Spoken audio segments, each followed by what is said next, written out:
நான் இந்த நிபந்தனைகளை ஏற்றுக்கிறல, இதுக்கு எதிராக நான் மக்கள்கிட்ட போகிறேன், நான் நீதிமன்றத்துக்கு போகிறேன் என்று சொன்னேன். உலமாக்கள் என்னை தடுத்து விட்டார்கள் என்று சொல்றீங்க. பல மீட்டிங்கள்ல நான் சொன்னேன், நான் இதுக்கு எதிராக பப்ளிக்ல பேச போறேன்.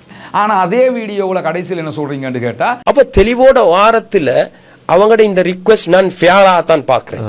இந்த நிபந்தனைகள் எல்லாம் நல்லதுன்னு தான் நான் நினைக்கிறேன் அப்படிங்கிறீங்க. இப்ப இந்த நிபந்தனை நல்லதா இல்லையா? நீங்க நீதிமன்றத்துக்கு போனீங்களா இல்லையா? மக்கள்கிட்ட போனீங்களா இல்லையா? நீங்க இதுல கையெழுத்தாவது போட்டது உண்மையா இல்லையா?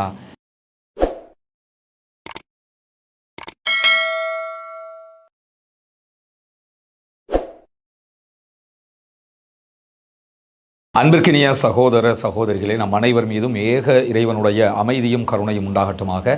அஸ்ஸலாமு அலைக்கும் வரஹ்மத்துல்லாஹி வபரகாத்துஹு. நமக்கெல்லாம் தெரியும், நேற்றைய தினம் என்னுடைய சமூக வலைதள பக்கங்களில் இலங்கைக்கு வரவழைக்கப்பட்டிருக்கக்கூடிய சுமார் 25,000க்கு மேற்பட்ட குரான் பிரதிகள் தடுத்து வைக்கப்பட்டிருக்கிறது. அரபு பிரதிகள் வெளியே எடுக்கப்பட்டிருக்கிறது. மொழிபெயர்ப்பு பிரதிகள் தடுத்து வைக்கப்பட்டிருக்கிறது. இதற்கான காரணம் யார், பின்னணி யார் என்பதையெல்லாம் ஆதாரங்களோட டாக்குமெண்ட் வாய்ஸாகவே நம்ம ஒரு வீடியோவாக வெளியிட்டிருந்தோம். அதுல இரவு நேரத்தில் யூடியூப்ல வெளியிட்டிருந்த வீடியோவில் சிறு தடங்கள் ஏற்பட்டிருந்தது. காரணம் என்னன்னா, அதுல நம்ம போட்டிருக்கக்கூடிய டாக்குமெண்ட்டுகளில் சில அட்ரஸுகள், முகவரிகள் இருக்கிறதுனால இதையெல்லாம் காட்சிப்படுத்தக்கூடாது என்பது யூடியூபினுடைய விதியாக இருக்கிறதுனால அதுக்கு கட்டுப்பட்டு நம்ம அந்த டாக்குமெண்ட்டுகள் சிலவற்றை மறைச்சிருக்கிறோம், காட்டினதை தவிர்க்க முடியாது. ஆனால் அந்த டாக்குமெண்ட் எல்லாமே ஃபேஸ்புக்கில் இருக்கக்கூடிய வீடியோவில் வெளிப்படையாகவே இருக்குது. எல்லா டாக்குமெண்ட்டும் பிரிண்டாகவும் டிஜிட்டலாகவும் என்னுடைய கையிலே இருக்கிறது. இந்த நேரத்தில் இந்த வீடியோவில் நாம் பேச வந்திருக்கக்கூடிய ஒரு விஷயம் என்னன்னா, நேற்று நம்முடைய வீடியோ ரிலீஸ் ஆகியிருந்த சேம் டைம்ல வாய்ஸ் டியூப் தளத்தில் ஜமியத்துல் உலமாவினுடைய தற்போதைய ஜெனரல் செக்ரட்டரி, பொதுச் செயலாளராக செயல்படக்கூடிய அன்பு சகோதரர் ஷேக் அர்க்கம் நூராமித் அவர்களுடைய ஒரு இன்டர்வியூவும் வெளியாகி இருந்தது. என்னுடைய வீடியோவில் நான் முழுவதுமாகவே இந்த குரான் தடுக்கப்பட்டதற்கான காரணமே இந்த ரிவ்யூ கமிட்டி தான் என்பதை நானாக சொல்லலை, ஆதாரங்களோடு டாக்குமெண்ட் வாய்ஸாகவே சொல்லி இருக்கிறேன். இந்த நிலையில தான் சகோதரர் அவங்க அந்த வீடியோ ஒரு இன்டர்வியூல சில பதில்களை சொல்லி இருக்கிறார்கள். இது தொடர்பாகவும் நம்ம சில மேலதிக தெளிவுகளை தெரிந்து கொள்ள வேண்டியிருக்கு. முதலாவது, என்னுடைய பாயிண்ட் ஆஃப் வியூ என்னங்கிறத நான் சொல்லிடுறேன். இலங்கைக்கு கொண்டு வரப்பட்டிருக்கக்கூடிய திருமறை குரான்களை பொறுத்தவரையில் அவைகள் குரான் பிரதிகள், அவைகள் சாதாரண புத்தகங்கள் அல்ல, கடத்தல் பொருட்கள் அல்ல, நாட்டில் தடை செய்யப்பட்ட பொருட்கள் அல்ல, மனிதர்களுக்கோ மிருகங்களுக்கோ தீங்கிழைக்கக்கூடிய ஒன்று அல்ல. இந்த முழு மனித சமூகத்திற்கும் நேர்வழி காட்டக்கூடிய புனிதமிக்க, நம்முடைய உயிரை விட மேலாக நாம் நேசிக்கக்கூடிய ஏக இறைவன் அல்லாஹுவால் இந்த பூமிக்கு, இந்த மனிதர்களுக்கு நேர்வழிக்காக அனுப்பப்பட்ட தூய வேதமாக இருக்கக்கூடிய திருமறை குரான். எனவே ஒரு முஸ்லிமாக, ஒரு மூமினாக திருமறை குரான் ஒன்று இலங்கைக்கு வருவதற்கு எந்தவித தடைகள் விதிக்கப்பட்டாலும் அதை எல்முனை அளவுக்கும் ஏற்றுக்கொள்ளுகிற இடத்தில் நானும் இல்லை, இஸ்லாத்தை ஏற்றுக்கொண்டிருக்கக்கூடிய மூமினான முஸ்லிமான என்னுடைய அன்பு சகோதரர்கள் யாருமே அந்த நிலையில் இல்லை. ஏன், மாற்று மத நண்பர்கள் கூட திருமறை குரான் இலங்கைக்கு வருவதை தடுக்க வேண்டும் என்கிற நிலையில் இருக்க மாட்டார்கள் என்பது என்னுடைய ஆழ்ந்த நம்பிக்கை. இப்படியான நிலையில இலங்கைக்கு சாதிக் ஹாஜியார் என்கிற ஒரு சகோதரரால் சவுதியில் அவர் இருக்கிறார். அவரை பற்றிய மேலதிக விளக்கம் எல்லாம் என்னுடைய முழு வீடியோவில் விவரமாக பேசியிருக்கிறேன். அதை பார்க்காத சகோதரர் முதல்ல அதை பார்த்துட்டீங்கன்னா என்ன நடந்திருக்கிறதுங்கிற உங்களுக்கு மொத்தமாக தெரிஞ்சிடும். அதுக்கு பிறகு மேலதிகமாக இது ஒரு புரிதலாக இருக்கும். சாதிக் ஹாஜியார் என்று சொல்லக்கூடிய இலங்கையில் பிறந்தவர், ஆனால் சவுதி அரேபியாவில் குடியுரிமை பெற்றிருக்கக்கூடிய, புனிதமிக்க ஹரம் ஷரீஃபிலேயே தன்னுடைய வாழ்நாட்களை கழித்திருக்கக்கூடிய 70 வயதுகளை தாண்டக்கூடிய ஒரு முதியவர். அவர் இலங்கைக்கு வந்து போகும்போது குரான் அனுப்ப கேட்டிருந்தாங்க. நான் அதனால குரான்களை அனுப்பி வச்சேன்னு சொல்றாரு. அவர் அனுப்பிய திருமறை குரான்கள் தான் தற்போது தடுக்கப்பட்டிருக்கிறது. இந்த குரான் தான் இலங்கையினுடைய வரலாற்றில் முழுவதுமாக இலங்கைக்கு வருகிற குரான். சவுதி அரேபியாவிலிருந்து நீங்க உம்ராவுக்கு போனா இதனுடைய தமிழ், சிங்கள மொழிபெயர்ப்புகளை தான் எடுத்துட்டு வருவோம். இங்கே ஆங்கிலம் எடுக்கலாம், உருது எடுக்கலாம், தெலுங்கு எடுக்கலாம், மலையாளம் எடுக்கலாம். உலகத்தில் பெரும்பாலான மொழிகளில் இந்த குரானை நீங்கள் பெற்றுக்கொள்ள முடியும். சவுதி அரேபியா இதற்காக பல கோடிக்கணக்கான பணங்களை செலவழித்து பிரிண்ட் பண்றாங்க. இலங்கையிலிருந்து மட்டுமல்ல, உலகம் முழுவதும் இருந்து யாரெல்லாம் சவுதிக்கு போகிறாங்களோ அத்தனை பேரும் இந்த குரானை தான் உம்ராவுக்கு போனா, ஹஜ்ஜுக்கு போனா எடுத்துக்கொண்டு வருவார்கள். அதே மாதிரி சாதாரணமாக அங்கிருந்து அனுப்பப்படுகிற குரான் இதுதான். கடந்த பல்லாண்டு காலமாக இலங்கைக்கு வந்ததும் இதே குரான் பிரதி தான். ஏற்கனவே அந்த வீடியோவில் நான் சொன்ன மாதிரி நானாக இருக்கலாம், இந்த நாட்டில் இருக்கக்கூடிய வயது எனக்கு 37 வயது, 37 ஆண்டுகளுக்கு முன்பதாகவே இப்ப 60 வயசுல இருக்கக்கூடிய ஒருவர் கூட இதே குரானுடைய மொழிபெயர்ப்பை தான் படித்திருப்பாருங்கிற அளவுக்கு குரானுடைய மொழிபெயர்ப்பு சரளமாக அங்கிருந்து தான் வருகிறது. இன்னும் சொல்ல போனால் இந்த குரானுடைய மொழிபெயர்ப்பை செய்த கமிட்டியில மிக முக்கியமானவர் யாருன்னா அகில இலங்கை ஜம்மியத்துல் உலமாவினுடைய முன்னாள் பொதுச் செயலாளர் மரணித்த சகோதரர் ஷேக் முபாரக் ஹசரத் அவர்கள் ரஹிமஹுல்லா. அல்லாஹ் அவருக்கு அருள் புரிய வேண்டும், அவருடைய கபருடைய வாழ்க்கை விசாலமாக்க வேண்டும், அவருக்கு அல்லாஹு தாலா உயர்தரமான ஜன்னத்துல் ஃபிர்தௌஸை கொடுக்க வேண்டும் என்கிற பிரார்த்தனையை நான் சொல்லிக் கொள்கிற அதே நேரம் அவருக்காக அத்தனை பேரும் பிரார்த்திக்க வேண்டும். ஜம்மியத்துல் உலமாவினுடைய ஜெனரல் செக்ரட்டரியாக அவர் பல காலங்கள் செயல்பட்டிருக்கிறார். அவர் இந்த மொழிபெயர்ப்பு குழுவில் மிக முக்கியமானவர். அந்த குர்ஆன் தான் ஸ்ரீலங்காவுக்கு சிங்களத்தில் தமிழில் வரக்கூடிய குர்ஆனாக இருக்கிறது. இப்போ கான்செப்ட் என்னன்னு கேட்டால், இந்த குர்ஆனை ரிவ்யூ கமிட்டின்னு யார் போறப்பட்டாங்களோ அவங்க உள்ள அனுமதிக்க முடியாது என்று சொல்லிட்டாங்க. காரணம் என்னன்னு கேட்டால், இந்த குர்ஆனில் ஃபுட் நோட் போடப்பட்டில்லை, ஜிஹாது தொடர்பான வசனங்களுக்கு விளக்கங்கள் போடப்படவில்லை. இந்த விளக்கம் இல்லாமல் குர்ஆன் மக்கள்கிட்ட போச்சுதுன்னு சொல்லி சொன்னால் மிஸ் அண்டர்ஸ்டாண்ட் பண்ணி பிழையான முடிவுகளுக்கு செல்வார்கள் அப்படின்னு சொல்லி அவங்க சொல்றாங்க. இதைத்தான் நான் ஆரம்பத்தில் அந்த வீடியோவிலையும் சொன்னேன். என்னன்னா, முதல்ல குர்ஆன் ஒருவனை வழிகெடுக்கிறது என்கிற நிலைக்கு ரிவ்யூ கமிட்டி எப்படி போனீங்க? குர்ஆனை பற்றிய பாசம், குர்ஆனை பற்றிய நேசம், குர்ஆனை பற்றிய புரிதல், குர்ஆன் இறைவேதம் என்கிற நிலைக்கு நம்ம வந்துட்டோம்னு சொல்லி சொன்னால் எப்படி நம்ம குர்ஆன் இன்னொருவரை வழிகெடுக்கும் என்கிற நிலைப்பாட்டுக்கு போக முடியும்? இந்த குர்ஆனை இறைவன் தந்திருப்பதே நேர் வழி காட்டுவதற்காக. ஆனால் குர்ஆனை படிக்கிற ஒருவர் மிஸ் அண்டர்ஸ்டாண்ட் பண்ணுவார் என்கிற நிலைக்கு நீங்கள் சென்றிருக்கிறீர்கள். இது முதலாவது பிழை. இதை ஏற்றுக்கொள்ளவே முடியாது. எந்த விதத்திலும் நாங்கள் இதை சகித்துக் கொள்ள முடியாமல் இருக்கிறது. இந்த குர்ஆன் கடந்த பல்லாண்டு காலமாக இலங்கைக்குள்ள வருகிறது. இதனுடைய மொழிபெயர்ப்பை ஜிஹாது பற்றிய வசனங்களை படித்து யாராவது கொண்டு குண்டு வச்சாங்களா? ஒரு ஷைத்தான் ஜஹரான் குண்டு வச்சானுங்கிறதுக்காக இதை படிக்கிற எல்லாருமே அப்படி செயல்படுவாங்கங்கிற முடிவை டிஃபென்ஸே எடுத்தாலும் ஷேக் அர்கம் நூராமித் உள்ளிட்ட இந்த குழுவில் இருக்கக்கூடிய கண்ணியமிக்க உலமாக்களும் மற்ற சகோதரர்களும் எப்படி இந்த முடிவை எடுத்தீர்கள்? ஈமானிய உணர்வோடு நம்ம பார்த்துருக்கணுமா இல்லையா என்பதுதான் என்னுடைய கேள்வி. இரண்டாவது, சரி இதுக்கு மொழிபெயர்ப்புக்கு ஜிஹாது பற்றிய இடங்களுக்கு நம்ம விளக்க உரை போடலாம் என்று சொல்லி சொன்னா தப்பா புரிஞ்சுக்கிடுவாங்கன்னா, இப்ப அனுப்பப்பட்ட சாதிகாஜியாருடைய இந்த குர்ஆன் கண்டெய்னர் இருந்து சுமார் 15,000 அரபு குர்ஆன் பிரதிகளை கடந்த ஜனாதிபதி தேர்தல் நேரத்தில் ஜனாதிபதியாக இருந்த ரணில் விக்ரமசிங்கோட பேசி சகோதரர் அசாத் சாலி அவங்க வெளியே கொண்டு வந்துட்டாங்க. அந்த குர்ஆன் இப்பொழுது மக்களுக்கு மத்தியிலே போயிருக்கிறது. அது அரபுல இருக்கக்கூடிய குர்ஆனாக இருக்கிறது. இப்ப இலங்கையில ஜம்மியத்துல் உலமாவுக்கு கீழ 10,000க்கும் மேற்பட்ட உலமாக்கள் இருக்கிறார்கள். அது அல்லாமல் மெம்பர்ஷிப் எடுக்காமல் லட்சோபலட்ச உலமாக்கள் இருக்கிறார்கள். இந்த அத்தனை மௌலவிமாரும் புத்தகமாக அல்லது இணையதளங்கள்ல இந்த குர்ஆனை அரபியில் படிக்கிறார்களே, ஜிஹாத் பற்றிய வசனங்களை எல்லாம் படித்து அத்தனை பேரும் வழிகட்டு போயிட்டார்களா? அல்லது அத்தனை பேரும் போய் குண்டு வச்சுட்டாங்களா? தீவிரவாதியாக மாறிட்டாங்களா? சவுதி அரேபியா உள்ளிட்ட உலகம் முழுவதும் 56 இஸ்லாமிய அரபு நாடுகள் இருக்கிறது. அந்த நாடுகளில் இருக்கக்கூடியவர்கள் அரபு மொழியிலேயே இந்த குர்ஆன் வசனங்களை படிக்கிறார்களே, எந்த நாட்டில் எத்தனை பேர் குண்டு வைத்தார்கள்? சவுதி அரேபியாவில் இப்படி ஒரு குண்டுகள் வைக்கப்படுகிறதா? நான் இந்த வசனத்தை படிச்சு தான் குண்டு வச்சேன், எனக்கு இந்த வசனம் அப்படி என்ன நாசமாக்கிடுச்சு, இப்படி யாராவது சொல்கிறார்களா? இந்த வசனங்களுக்கு தப்பா எவனவனோ கொடுக்கிற விளக்கங்களை கேட்டுக்கிட்டு நாசமா போறாங்களே தவிர இந்த வசனங்களையே பார்த்து யாருமே போய் அந்த நிலை எடுக்கவில்லை என்பது உலகத்தில் நிரூபிக்கப்பட்ட பேருண்மையாக இருக்கும் போது, சகோதரர் அர்க்கம் நூராமித்தாக இருக்கலாம் அல்லது மற்ற சகோதரர்களாக இருக்கலாம், எப்படி நீங்கள் இப்படி ஒரு முடிவுக்கு போனீங்க? நீங்க குர்ஆன் தர்ஜுமாவுக்கு இந்த வசனங்களுக்கு விளக்கம் போடாம வந்திருக்குது, எனவே நாங்கள் அதை உள்ள அலௌட் பண்ண முடியாதுன்னு நீங்க முடிவெடுப்பீங்கன்னா, அரபுல குர்ஆன் வந்தாலும் அரபுல படிக்கக்கூடிய உலமாக்கள் குண்டு வைப்பார்கள் என்கிற நிலையத்தான் நீங்க சொல்றீங்க. இதைத்தான் ஞானசார தேரர், இனவாதம் பேசிய அத்தனை பேருமே சொன்னாங்க. குர்ஆன் குண்டு வைக்க தூண்டுது, குர்ஆன் பயங்கரவாதத்தை தூண்டுதுன்னு இதைத்தான் சொன்னாங்க. அதையே நீங்க சொல்லியிருக்கிறீங்களே ஷேக். மீண்டும் மீண்டும் மீடியாவுக்குள்ள வந்து உங்களை மாதிரி சகோதரர்கள், உங்களை மாதிரி கொஞ்சம் இன்டலெக்சுவலாக பேசக்கூடிய மக்களே இப்படி வந்து பேசலாமா, இப்படி நடக்கலாமா? இது என்ன முறை என்று நான் கேட்குறேன். ரொம்ப மனவர்த்தமாக இருக்கிறது. ஒரு பிழை நடந்து விட்டது, நாங்கள் அந்த நேரத்தில் சிச்சுவேஷனுக்கு அப்படி பண்ணிட்டோம், மன்னிச்சுக்கிறோங்க, எப்படியாவது எல்லாரும் சேர்ந்து வெளியே கொண்டு வருவோம்னா அது ரீசனபிள், நம்ம அதை ஒத்துக்கொண்டு எல்லாருமே போயிடலாமே. ஆனால் ஒரு பிழையை மீண்டும் மீண்டும் கோயில் பல்ஸ் தத்துவம் மாதிரி அதையே திரும்ப திரும்ப சொல்லி நாங்கள் செஞ்சிட்டோம், அதனால் அது சரிதான் என்று நியாயப்படுத்துவது எப்படி நியாயம்? குர்ஆனுடைய வசனங்களுக்கு ஒவ்வொருவரும் தஃப்சீரை போட்டு வெளியிடுறாங்கன்னா பாராட்டுக்குரியது, நல்லது, வரவேற்புக்குரிய, அதை யாரும் மறுக்கல. ஆனால் மொழிபெயர்ப்புக்கு விளக்க உரை போடவில்லை என்றாலே அதை தவறாக புரிவார்கள் என்று சொல்வது மிகப்பெரிய குற்றமாக இருக்கிறதா இல்லையா? இன்னைக்கு தானே நம்ம எல்லாரும் விளக்க உரை போட்டு குர்ஆனை ரிலீஸ் பண்றோம். முன்னாடி எல்லாம் அப்படி கிடையாது. அப்ப விளக்க உரை போட்டால் நல்லதுன்னு சொல்லுங்க. போடவில்லை என்பதற்காக நாங்கள் ரிலீஸ் பண்ண மாட்டோம், அதை பார்த்தா தப்பா புரிவாங்கன்னா குர்ஆனை பார்த்தால் தவறாக புரிவார்கள் என்றுதான் அர்த்தப்பட்டுவிடும். சகோதரர் அர்க்கம் நூராமித் அவங்க, கண்ணியமிக்க மற்ற ஷேக் அத்தனை பேருமே தயவு செய்து நீங்க செஞ்சது பிளண்டு போயிருங்க. இதை நியாயப்படுத்த வருகிற போது எங்களால் தாங்க முடியல, அதான் நான் திரும்ப வந்து பேச வேண்டும். இப்படியான சூழல்ல தான் சகோதரர் ஷேக் அர்க்கம் நூராமித் அவங்க வாய்ஸ் டியூபுக்கு போய் ஒரு இன்டர்வியூ கொடுத்திருக்கிறார். அதுல அவங்க சொல்லக்கூடிய செய்திகள் முன்னுக்கு பின் முரணாக இருக்கிறது, நிறைய தவறான செய்திகளாகவும் இருக்கு. இருக்கிறது. அதுல முதலாவதாக ஷேக் ஹர்கம் என்ன சொல்றாருன்னு கேட்டா, அடிக்குறிப்பு இல்லாம விளக்க குறிப்பு இல்லாம குர்ஆன் உள்ள வரக்கூடாது. நாங்க வரக்கூடாதுன்னு சொன்னதுக்கு பிறகுதான் அவர் குர்ஆனை அனுப்பி வைக்கிறாரு. அது பிழையா இல்லையா அப்படின்னு சொல்லி கேட்கிறாரு. சரி, உங்க பார்வையில் அது பிழையாகவே இருக்கட்டுமே, குர்ஆனை அனுப்பிட்டாருங்க, குர்ஆன் நாட்டுக்குள்ள வந்துருச்சு, அடிக்குறிப்பு இல்லாம குர்ஆனை படிச்சு எவனுமே இங்க நாசமா போகலன்னும் போது அதை நீங்க ரிலீஸ் பண்ணிட்டு வேலையை பார்த்துருக்கலாமே. அது ஒரு பெரிய மேட்ரே இல்லையே. குர்ஆன் அப்படித்தானே இவ்வளவு காலமா வந்திருக்குது. ஆனா இந்த மின்னம் என்ன சொல்றீங்கன்னா, நாங்க அடிக்குறிப்பு இல்லாம வரக்கூடாதுன்னு சொன்னோம், ஆனா அவங்க அனுப்பி வச்சிருக்கிறாங்கன்னு சொல்றீங்க. இது தவறான ஒரு வாதமா இல்லையா ஷேக்? கண்ணியமிக்க உலமாக்கள் இதை யோசிக்க மாட்டீங்களா? இரண்டாவதாக ஷேக் ஹர்கம் நூராமி அவங்க என்ன சொல்றீங்கன்னா, இந்த குர்ஆன்கள் அத்தனையும் முஸ்லிம் கல்ச்சரல் டிபார்ட்மெண்ட்டினுடைய அப்போதைய டைரக்டர் ஜெனரலாக இருந்த ஃபைசலுடைய பேர்ல தான் அனுப்பப்பட்டிருக்குது.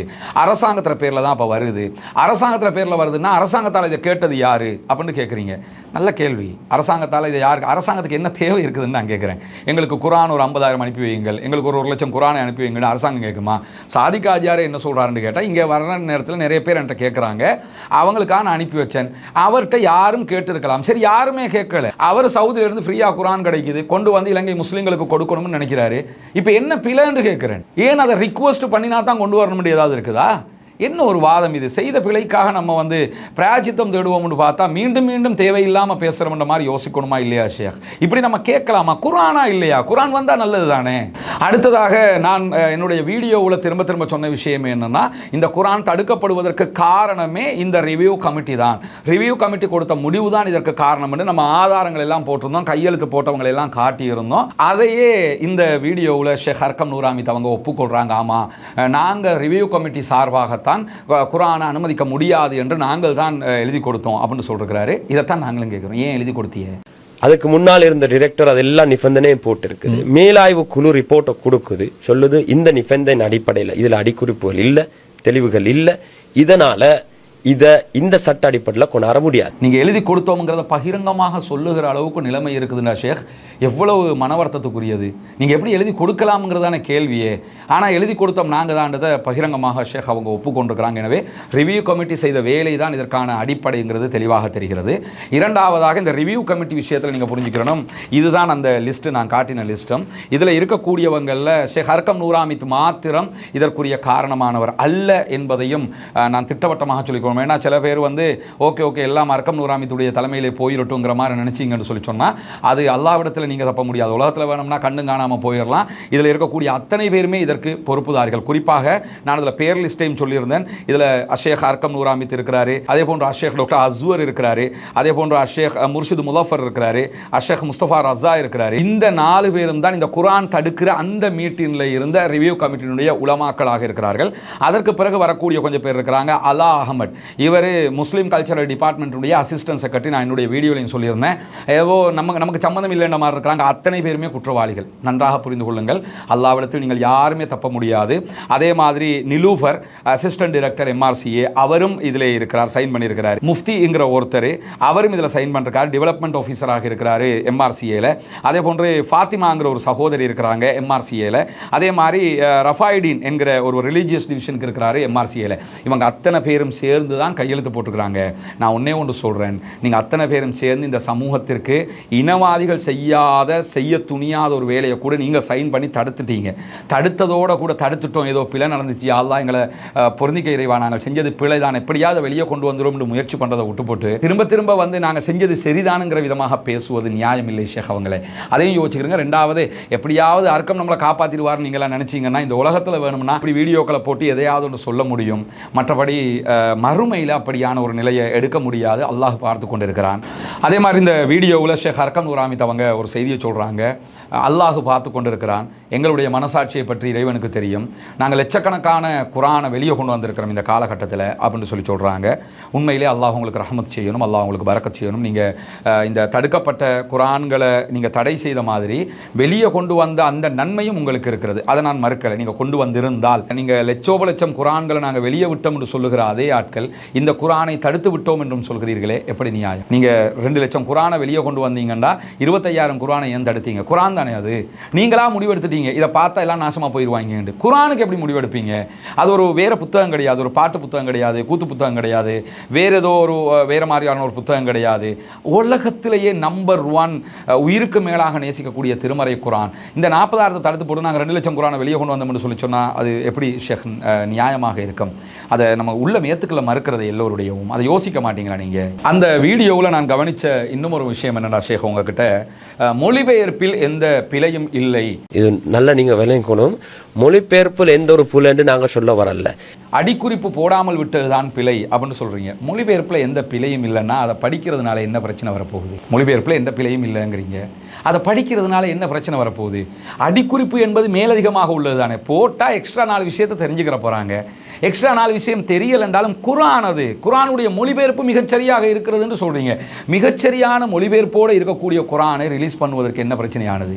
இந்த இடத்துல ஷேக் அர்கம் நூராமித் அவர்களுடைய முழுமையான அந்த பேட்டியில நான் கவனிச்ச ஒரு மிகப்பெரிய முரண்பாடு என்ன தெரியுமா?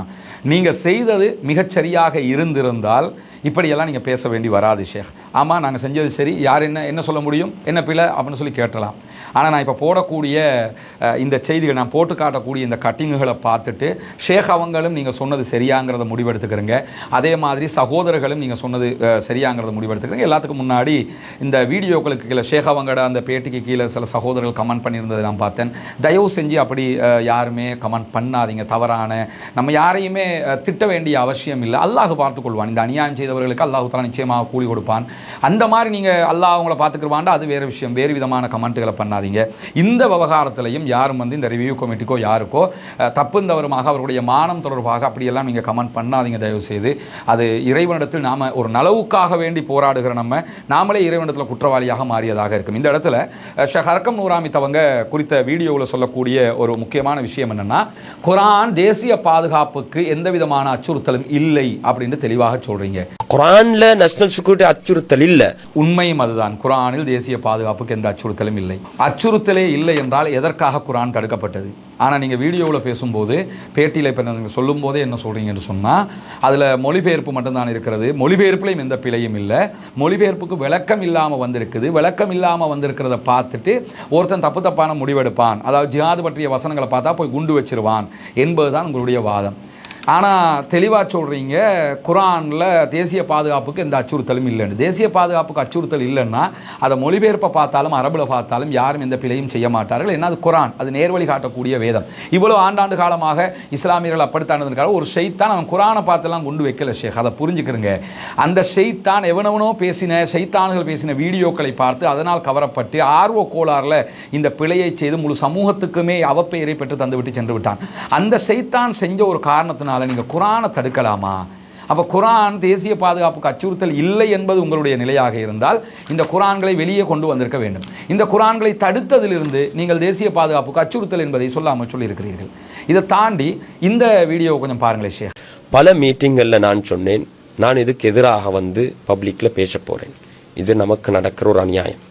அதே நேரத்தில் நான் சொன்னேன், நாங்கள் கோர்ட்ஸு கட்டாயம் போகணும். இதுவும் நீங்கள் பேசுவதுதான். இதில் நீங்கள் என்ன சொல்றீங்கன்னா, இந்த நிபந்தனைகள் டிஃபென்ஸ் மினிஸ்ட்ரியால் போட்டிருக்கிறாங்க, குர்ஆனை உள்ள வர விடாம, இதெல்லாம் என்னால் ஏற்றுக்க முடியாமல் இருக்குது. நான் பொதுமக்கள்கிட்ட போய் இதை பற்றியெல்லாம் பேச போகிறேன். அதே நேரத்தில் நான் நீதிமன்றத்துக்கே போக போகிறேன். இதை நான் சொல்லும்போது ஜம்மியத்துல் உலமாவில் இருந்த மூத்த ஆலிம்கள் சொன்னாங்க, அவசரப்பட வேணாம், நாம் அரசாங்கத்தோட பேசி எதையாவது செஞ்சுக்கலாம்னு சொன்னாங்க. அதனால தான் நான் பொறுமையாக இருந்தேனுங்கிறீங்க. நீங்கள் சொல்றதுல எதை நாங்கள் ஏற்றுக்கிற ஷேக்? தெளிவாக குர்ஆனை உள்ளே விடக்கூடாது என்று கையெழுத்து போட்டவர்களில் முதல் நபராக ஷேக் அர்கம் நூராமித் ஆகிய நீங்க இருக்கிறீங்க. கையெழுத்தை போட்டுவிட்டு உலமா சபையில் நான் சொன்னேன், இதெல்லாம் ஏத்துக்கிற முடியாது, இதுக்கு எதிராக நான் மக்கள்கிட்ட போறேன், இதுக்கு எதிராக நான் நீதிமன்றத்துக்கு போறேன் என்று சொன்னேன் அப்படின்னு சொல்றீங்க. இப்ப நீங்க மக்கள்கிட்ட வந்தீங்களா?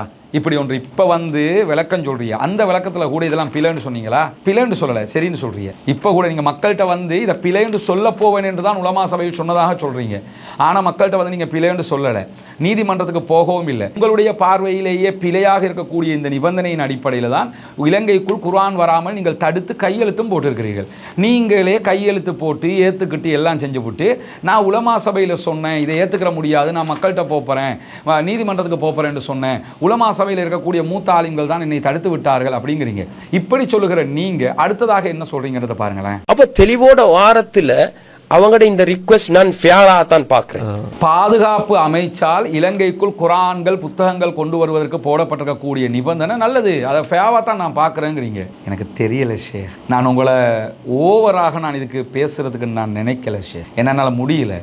ஏன்னா ஏன் ஒரு வீடியோவில் ஏன் இத்தனை முரண்பாடு? நீங்கள் சரியான வகையில் இதை செஞ்சுருந்தீங்கன்னா இந்த கமிட்டி நீங்கள் இவ்வளவு தடுமாற வேண்டிய அவசியம் இல்லை. முதலாவது சொல்கிறீங்க குரானில் தேசிய பாதுகாப்புக்கு எந்த அச்சுறுத்தலும் இல்லைங்கிறீங்க. ஆனால் இந்த நிபந்தனை அச்சுறுத்தல் இருக்கிறது என்பதை மிக தெளிவாக சொல்ல அதை ஏற்றுக்கிட்டு தான் நீங்கள் குரானை தடுத்தும் இருக்கிறீங்க. ஜமியத்துல் உலமாவில் நீங்கள் போய் என்ன சொன்னதாக சொல்கிறீங்கன்னா, நான் இந்த நிபந்தனைகளை ஏற்றுக்கிறல, இதுக்கு எதிராக நான் மக்கள்கிட்ட போகிறேன், நான் நீதிமன்றத்துக்கு போகிறேன் என்று சொன்னேன், உலமாக்கள் என்னை தடுத்து விட்டார்கள் என்று சொல்கிறீங்க. பல மீட்டிங்களில் நான் சொன்னேன் நான் இதுக்கு எதிராக பப்ளிக்ல பேச போறேன். ஆனா அதே வீடியோவில் கடைசியில் என்ன சொல்றீங்கன்னு கேட்டா, அப்ப தெளிவோட வாரத்துல அவங்களோட இந்த ரிக்வெஸ்ட் நான் ஃபேரா தான் பார்க்கிறேன். இந்த நிபந்தனைகள் எல்லாம் நல்லதுன்னு தான் நான் நினைக்கிறேன் அப்படிங்கிறீங்க. இப்ப இந்த நிபந்தனை நல்லதா இல்லையா? நீங்க நீதிமன்றத்துக்கு போனீங்களா இல்லையா? நீங்க மக்கள்கிட்ட போனீங்களா இல்லையா? நீங்க இதுல கையெழுத்தாவது போட்டது உண்மையா இல்லையா? சுப்ஹானல்லாஹ், அல்லாஹ் உங்களுக்கு ரஹ்மத் செய்யட்டும், அல்லாஹ் உங்களுக்கு பரக்கத் செய்யட்டும். அல்லாஹு தாலா இந்த விஷயத்தில் உங்களுக்கு ஒரு தெளிவான நிலையை தரட்டும்னு நான் பிரார்த்தனை பண்ணுறேன்னா, உங்களுக்கும் எனக்கும் தெரிந்த ஒரு வசனத்தை நான் சொல்கிறேன். இன்னமா யக்ஷல்லாஹ மின் இபாதிஹில் உலமா, அல்லாஹ்வின் அடியார்களில் அவனை அதிகமாக பயப்படக்கூடியவர்கள் உலமாக்கள், ஆலிம்கள், அறிஞர்கள் என்று அல்லாஹு தாலா சொல்கிறான். இது உங்களுக்கும் தெரியும், எனக்கும் தெரியும். ஆனால் இந்த வசனத்துக்கு நான் இந்த இடத்துல விளக்கம் சொல்லணுமா என்றும் நான் யோசிக்கிறேன். ஏன்னா உலமாக்கள் நம்ம அல்லாவை பயந்திருந்தா இந்த நிபந்தனை நீங்கள் முதல்ல ஏற்றுக்கிற கூடாது. ரெண்டாவது, இந்த நிபந்தனை பிழை என்று நீங்கள் ஒத்துக்கொண்டு தான் ஜமியத்துல் உலமாவில் நான் மக்கள்கிட்ட போகிறேன், நீதிமன்றத்துக்கு போகிறேன்னு சொல்லியிருக்கிறீங்க. மூணாவது, இந்த நிபந்தனை எல்லாம் சரிதானே, அதை நான் சரியாக தான் பார்க்குறேன் என்று சொல்லி டிஃபென்ஸ் மினிஸ்ட்ரி செஞ்சது சரி என்றும் பேசுகிறீங்க. இப்போ முதல்ல இதை செஞ்சது டிஃபென்ஸ் மினிஸ்ட்ரியா நீங்களா என்கிறது டிஃபென்ஸ் மினிஸ்ட்ரிக்கும் உங்களுக்கும் அல்லாவுக்கும் கல்ச்சரல் அஃபேர்ஸுக்கும் தான் தெரியும். அதை தாண்டி நீங்க இதுல ஒவ்வொரு இடத்துக்கு ஒவ்வொரு மாதிரி பேசினதை தாண்டி ஒரே வீடியோவில் 3 மாதிரியும் பேசிருக்கிறீங்கிறதும் வெளிப்படையாக தெரியுது. என்ன கேட்டா, ஈமான் கொண்டவர்களாக, அல்லாஹுவை நேசிக்கிறவர்களாக, அல்லாஹ்வுடைய தூதர் ஸல்லல்லாஹு அலைஹி வஸல்லம் அவர்களை நேசிக்கிறவர்களாக, திருமறை குர்ஆனை நேசிக்கிறவர்களாக நீங்க அத்தனை பேரும் என்ன செஞ்சிருக்கணும் தெரியுமா? டிஃபென்ஸ் மினிஸ்ட்ரியே இந்த நிபந்தனையை தந்திருந்தாலும் நீங்கள் தந்திருக்கிறீங்க, இந்த கமிட்டியில் இருந்து எனக்கு சைன் பண்ண முடியாது, நான் ரிசைன் பண்ணுறேன்னு நீங்கள் ரிசைன் பண்ணியிருக்கணும். ஈமான் உள்ளவர்களாக அந்த முடிவை தான் நீங்கள் எடுத்திருக்க வேண்டும். அல்லது நாங்கள் கையெழுத்து போடவே மாட்டோம் என்ற அத்தனை பேரும் இந்த குர்ஆன் ஏன் நிற்குது தெரியுமா? அவங்க எங்களுக்கு இந்த குர்ஆனை தடுக்க சொல்றாங்க, நாங்கள் தடுக்க மாட்டோம் என்று கையெழுத்து போடாமல் இருக்கிறோம் என்று நீங்கள் பேசியிருந்தால் இந்த சமூகமே உங்களை கொண்டாடும். நீங்க அப்படி இல்லாம நீங்களே தடுக்கிறதுக்கு சைன் அப் பண்ணிட்டு இப்போ டிஃபென்ஸ் மினிஸ்ட்ரி சொல்லிச்சு, அவங்க சொன்னாங்க, இவங்க சொன்னாங்க, நாங்க செஞ்சிட்டோம், கல்ச்சரல் அஃபேர்ஸ் சொன்னாங்க, அவங்க தான் இதுக்கு பொறுப்புன்னா என்ன ஷேக் சொல்ல வர்றீங்க? ஒரு பாவத்தை கண்டால் கையால் தடுங்கள், நாவால் தடுங்கள், முடியாவிட்டால் வெறுத்து ஒதுங்குங்கள். நீங்க முதல்ல இந்த நிபந்தனைகளை கிழிச்சு போட்டிருக்கணும். அந்த இடத்துல உங்களுக்கு ஈமான் இருந்திருக்கணும். இந்த நிபந்தனைகளை நான் ஏற்றுக்கொள்ள முடியாது, அதுதான் கையால் தடுப்பது. ஓகே, உங்களால் முடியலை. ரெண்டாவதாக என்ன செய்யலாம்? நாவால் தடுத்திருக்கணும். இது என்னங்க நிபந்தனை? குர்ஆனை தடுக்க சொல்றீங்களேங்க, அது எப்படிங்க நாங்கள் செய்யலாம்? இது எங்களுக்கு முடியாது என்று நீங்கள் சைன் பண்ணாம அப்படியே இதை நிறுத்தி வைத்திருக்க வேண்டும். அது வாயால் தடுத்ததாகவாவது இருந்திருக்கும். ஒண்ணுமே முடியலையா, நான் சைன் பண்ண முடியாது, இந்தாங்க என்ற ரிசைன் லெட்டர், அல்லாஹ்க்கு நான் பயப்படுறேன், இது குர்ஆன் விஷயத்தில் நான் விளையாட விரும்பல என்று சொல்லி நீங்கள் வெளியேறி, மனதால் வெறுத்து வெளியேறி இருக்கணும்.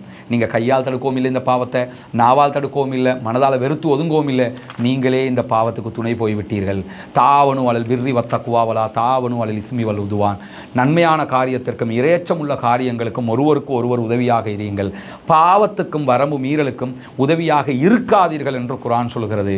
குர்ஆனை வெளியே விட்டிருந்தால் இறையச்சம் உள்ள காரியம் நல்ல காரியம். இதை வெளியே விடாம தடுத்தது, இடைநிறுத்தியது. அதை தாண்டி குர்ஆனை மொழிபெயர்ப்பை வெறுமனே படித்தால், அதற்கு விளக்கம் இல்லாமல் படித்தால் குண்டு வைத்து விடுவார்கள், தீவிரவாதத்துக்கு போயிடுவாங்க என்றெல்லாம் நீங்களே இப்ப மீடியாக்களை பேசுறீங்களே, இது வரம்பு மீறல், இது பாவம். தயவு செய்து நீங்க செய்த பிழைய இன்னும் சரி கட்ட போய் மேலதிகமாக குற்றங்களை செய்யாதீங்க. இது நல்லமில்லை ஷேக், உலமாக்களுக்கு இது நல்லமில்லை. மனது வெந்து சொல்கிறேன், அகிலங்கை ஜம்மியாவில் இருக்கக்கூடிய தலைவர் உள்ளிட்ட உலமாக்கள் தயவு செய்து இவர்களுக்கு இதை சொல்லிக் கொடுங்க. இந்த மாதிரி நீங்க இப்ப ஆல்ரெடி குர்ஆனை தடுத்து வரம்பு மீறிட்டு நாங்கள் தடுத்தது சரியா பிழையா என்பதை சொல்ல வந்து மேலும் மேலும் வரம்பு மீறுறீங்க. குர்ஆனை உங்களை சரிப்படுத்துவதற்காக குர்ஆனை பிழையாக காட்ட வராதீர்கள் ஷேக். அவங்க அன்பாக நான் இதை கேட்டுக்கிறேன். நீங்கள் என்னுடைய நண்பரும் கூட. நம்ம வேற வழி இல்லை. நட்பு என்பது வேறு, குர்ஆனுடைய இந்த செய்திகள் என்பது வேறு சகோதரர்களே. கடைசியாக ஷேக் அதில் இன்னும் சில 2 விஷயங்கள் நீங்கள் சொல்கிறீங்க. ஒன்று வந்து என்னென்னா, அந்த காலகட்டம் எப்படின்னு யோசிச்சு பாருங்க. ஜனாசாவை கூட எரிச்சாங்க. விளங்கணும் எந்த சூழல்ல இது நியமிக்கப்பட்டிருந்தது. 2021 யாருடைய அரசாங்கம் எங்கட ஜனாசாக்களை கூட எடுத்து அடக்க முடியாத ஒரு நிலை. 18 மாசம் ஆயிடுச்சு அனுரகுமார் திசாநாயக்க வந்து. இந்த காலகட்டத்திலேயாவது நீங்க இந்த குர்ஆன் அப்ப வெளியே கொண்டு வந்திருக்கலாமா இல்லையா? இப்ப சுதந்திரம் தானே இருக்குது. ஜனாசாவெல்லாம் எரிச்ச காலகட்டத்தில் நாங்களாம் எப்படி இருந்தோம் தெரியுமாங்கிறீங்க. நீங்க அப்படி இருந்திருக்கலாம் ஷேக். நான் ஒரு நாளும் அப்படி இருக்கல. நான் ஜனாசா எரிக்கப்பட்ட போது ரோட்டில் இறங்கி போராடி இருக்கிறேன். அதற்கு எதிராக ஆர்ப்பாட்டம் பண்ணியிருக்கிறேன். இதை நான் இந்த இடத்துல சொல்லணுங்கிறதுக்காகத்தான் சொல்கிறேன் ஷேக். மற்றபடி ஒன்றும் கிடையாது. கொழும்பில் நடந்த எல்லா ஆர்ப்பாட்டங்களிலும் பங்கெடுத்திருக்கிறேன். அதற்கு எதிராக ஒரு நாள் விடாமல் தொடர்ந்து குரல் எழுப்பி இருக்கிறேன். ஜனாசாவைத்தான் தரணும், எந்த இடத்திலும் சாம்பலை கூட தரக்கூடாது, எங்களுக்கு ஜனாசா தான் வேண்டும் என்று உச்சமாக நான் குரல் கொடுத்திருக்கிறேன். எனவே நான் ஜனாசா எரிக்கிற போதும் நான் எந்த இடத்துலையும் பின்வாங்கினதில்லை ஷேக். அதே மாதிரி ஈஸ்டர் அட்டாக் நடந்த நேரத்திலும் எவனோ ஒரு ஷைத்தான் குண்டு வச்சானுங்கிறதுக்காக இந்த இஸ்லாமிய சமூகம் பயந்து நடுங்க வேண்டிய அவசியம் இல்லை. நம்ம எல்லாம் தைரியமா நிக்கணும், அதுக்கு எதிராக குரல் கொடுக்கணும், முஸ்லீம்களை நம்ம பாதுகாக்கணும், இந்த ஷைத்தான்கள் இல்லாமல் ஆக்கணும் என்பதை உரத்து நான் பேசியிருக்கிறேன். எனவே நம்ம எல்லாம் எப்படி இருந்தோம் தெரியுமா, இப்போ எப்படி இருக்கோம் தெரியுமா, தேவையில்லை. எவ்வளவு கஷ்டம் வந்தாலும் ஈமானோடு நெஞ்சுறுதியோடு முன்னுக்கு நிற்கணும் ஷேக். இதை நான் நினைக்கிறேன். நீங்கள் இதை எதுக்கு சொல்ல வர்றீங்கன்னா, அந்த காலகட்டத்தில் எப்படி இருந்த நேரத்தில் இது வந்துச்சு தெரியுமானா, அப்போ பயந்து போய் சைன் பண்ணீங்களா? பயந்து போய் சைன் பண்ணீங்கன்னா நீங்கள் அத்தனை பேர் மேன் இந்த குழுவில் இருக்கணுங்கிற ஒரு கேள்வியும் இருக்குது. பயப்படாத ஆக்களை குழுவில் வச்சு விட்டுருங்க, வேலை முடிஞ்சு. இப்பயும் ஒன்றும் கெட்டு போகலை. இந்த குழு பாராளுமன்ற அங்கீகாரம் பெற்ற குழுவும் அல்ல, அல்லது இந்த குழு கெசட் செய்யப்பட்ட ஒரு குழுவும் அல்ல, இந்த குழு எடிட் பண்ண முடியாத ஒரு குழுவும் அல்ல, தாராளமாக எடிட் பண்ண முடியுமான ஒரு குழு. இந்த குழு நினைத்தால் இந்த நிபந்தனைகளை நாங்கள் மாற்றுறோம், நாங்கள் வந்து குர்ஆனை ரிலீஸ் பண்ணுறதுக்கு அனுமதி கொடுக்குறோம்னு நீங்கள் நினைச்சா குர்ஆனை ரிலீஸ் பண்ண அனுமதி கொடுக்கலாம். இப்படி இந்த அந்த காரியம் முடியும். ஏன்னா நீங்கள் நினைக்காம இது ஒன்றும் செய்ய முடியாது. அல்லாஹ் உங்களுக்கு அருள் புரிய வேண்டும். தயவு செய்து இந்த குர்ஆனை வெளியே விடுங்கன்னு ஒரு அறிக்கையை நீங்கள் கொடுங்க. கொடுத்துட்டீங்கன்னு சொன்னால் முடிஞ்சு போச்சு. இல்லைன்னா இந்த குழுவில் இருந்து நீங்கள் என்ன செய்ய போறீங்கிற கேள்வி இருக்கிறது. எனவே இந்த குழுவால் தான் இவ்வளவு நடந்திருக்கிறது. அதை தாண்டி கடைசியாக ஷேக் ஹர்கம் அவங்க இன்னொரு செய்தியை சொல்றீங்க. குர்ஆன்ல தப்லீக் குர்ஆன், தௌஹீது குர்ஆன், ஜமாத் இஸ்லாமி குர்ஆன், தரீகத்து குர்ஆன் எல்லாம் இல்லை என்று சொல்றீங்க. குர்ஆன்ல தௌஹீத் குர்ஆன், தப்லீக் குர்ஆன், அந்த ஜமாத் குர்ஆன், இந்த ஜமாத் குர்ஆன் ஒன்று இல்லை. குர்ஆன்ல தப்லீக் குர்ஆன் இல்லை, தௌஹீத் குர்ஆன் இல்லை, தரீகத்து குர்ஆன் இல்லை என்று சொல்லக்கூடிய நீங்க அப்போ இதை தடுக்கிறதுக்கு மட்டுமே அந்த நிபந்தனையை போட்டிங்க. தயவு செஞ்சு அதுக்கு நீங்கள் விளக்கம் சொல்லணுமா இல்லையா? ஏன்னா அதில் 4வது நேம் ஆஃப் புக் நான் இதை அதுலேயும் படித்து காட்டினேன். அதில் ஒரு சிங்கள மொழிபெயர்ப்பு, சுத்த அல் குர்ஆனைய அவசன் ஜுசு துணகி அர்த்த நிவரணைய, குர்ஆனுடைய இறுதி 3 பகுதிகளுக்கான மொழிபெயர்ப்பும் தஃசீரும் இருக்குது. இதை நீங்கள் தடுத்துருக்கிறீங்க. தடுக்கும்போது நீங்கள் அதுக்கு சொல்லக்கூடிய அதில் என்னென்னு கேட்டால் 6.3 8.3 ஆகிய விதி பிரகாரம் இதை இந்த குர்ஆனை உள்ளே அனுமதிக்க முடியாது அப்படிங்கிறீங்க. அந்த 6.3 8.3 என்ன இருக்குண்டா ஷேக், இது நீங்களே தடுப்பதற்காக, இந்த குர்ஆனை தடுக்கிறதுக்காக போட்ட விளக்கத்தில் தான் இது இருக்குது. முஸ்லீம் கல்ச்சரல் அஃபேர்ஸில் இதில் நீங்கள் சைன் பண்ணியிருக்கிறீங்க. அதெல்லாம் இந்த டாக்குமெண்ட்லாம் எனக்கு இருக்குது. அதில் நீங்கள் சொல்றீங்க 6.3 books based on Hanbali and Maliki fiqh. இந்த மொழிபெயர்ப்பு ஹம்பலி மாலிகி ஃபிக்கு அடிப்படையாக கொண்டிருக்கிறது. as well as books of fatawa can be imported only for research and reference purpose. Hanbali Maliki அடிப்படையாக கொண்ட இந்த மாதிரியான புத்தகங்கள் ரிசர்ச் பர்பஸுக்கு மட்டும்தான் எலவ் பண்ணப்படும், அது இல்லாமல் எதற்கும் எலவ் பண்ணப்படாது அப்படிங்கிறீங்க. குர்ஆன்ல தப்லீக் குர்ஆன், தௌஹீது குர்ஆன், தரீகத்து குர்ஆன் அப்படி ஒன்று இல்லைன்னு நீங்களே சொல்றீங்க தெளிவாக. அல்ஹம்துலில்லாஹ். சொல்லுகிற நீங்க இந்த மொழிபெயர்ப்பை எப்படி ஹம்பலி மாலிகி மொழிபெயர்ப்புன்னு பிரித்து பார்த்தீங்க? இதையும் குர்ஆனுண்டே வெளியே விட்டுருக்கலாமே, ஹம்பலி மாலிகின்னு பிரித்து பார்க்க வேண்டிய அவசியம் இல்லையே. அதனால ஷேக் இதில் எல்லை மீறி போயிட்டீங்கன்னு மிக தெளிவாக தெரியுது ஷேக். குர்ஆனை தடுப்பதற்கு நாட் பர்மிட்டட் என்று போடுவதற்கு சைன் பண்ணுவதற்கு உங்கள் கைகள் நடுங்கி இருக்க வேண்டும், உள்ளம் பதறி இருக்க வேண்டும், கண்களிலிருந்து இரத்த கண்ணீர் வடிந்திருக்க வேண்டும். நீங்கள் யாருமே அப்படி செய்யலை. அசால்ட்டாக சைனை பண்ணி இதை தடுத்து போட்டு அழகாக வெளியேறி போட்டு இப்போ சாதி காஜியார் பிள்ளைங்கிறீங்க. அப்படி தானே? அல்லாஹு தாலா அந்த மனிதனுக்கு அருள் புரியட்டும். புனிதமிக்க ஹரம் ஷரீஃபில் தன்னுடைய வாழ்க்கையை கழிக்கிறாரு. 70 ஆண்டுகளை தாண்டிய ஒரு மூத்த மனிதன். நான் அவரை நேரில் எங்கேயும் கண்டதில்லை. ஓரிரு முறை தொலைபேசியில் பேசியிருக்கிறேன், புகைப்படங்களில் பார்த்துருக்கிறேன். அல்லாஹு தாலா அவருக்கு அருள் புரியட்டும். ஏன் தெரியுமா? இலங்கை இஸ்லாமிய மக்களுக்காக குர்ஆன் பிரதிகளை, லட்சக்கணக்கான பிரதிகளை இத்தனை ஆண்டு காலமாக அங்கிருந்து ஃப்ரீயா அனுப்பி வைக்கிறாரு. கேட்கறதெல்லாம் தர்றாரு.